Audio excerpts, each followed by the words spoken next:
This message is for Joe Biden and the American people. I served 22 years in the Marine Corps. I'm retired now. But while I was I was a foreign area officer for the Middle East and North Africa. I was paid for my opinions.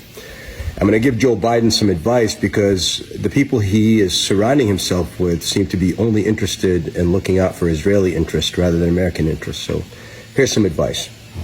Today, Israel assassinated a Hamas leader in Beirut, Lebanon.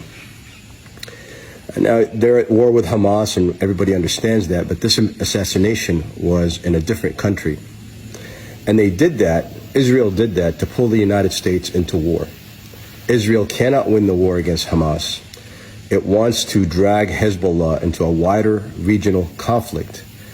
And it knows that the only way it might have a chance is to bring American troops in. And I'm telling you, you don't want to do that.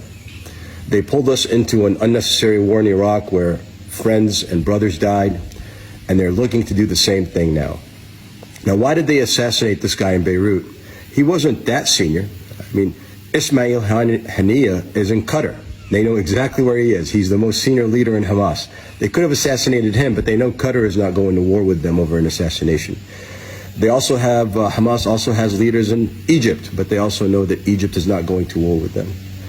They assassinated this senior level official in Hamas, in Beirut, so that they can elicit a response from Hezbollah, which will turn the current attacks on Gaza into a wider regional conflict, which will draw the United States into this war. And I am telling you, as an American, as a retired military officer, as someone who used to give advice to senior military commanders, which political leaders rarely ever followed, to not get dragged in. You need to tell your spoiled little child called Israel, which receives more money than any state in this country based on the amount of taxes we generate and the amount of money we get back from the federal government.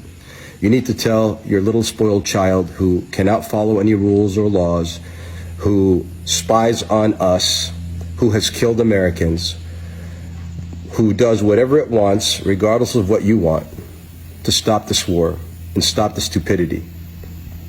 At a minimum, you need to force Netanyahu to leave government so that someone more reasonable can take over. Joe Biden, you will not get elected again if you don't start taking some actions. You are being called Genocide Joe, not by just Republicans, but Democrats as well, because you've surrounded yourself with Zionists working for the interests of a foreign nation.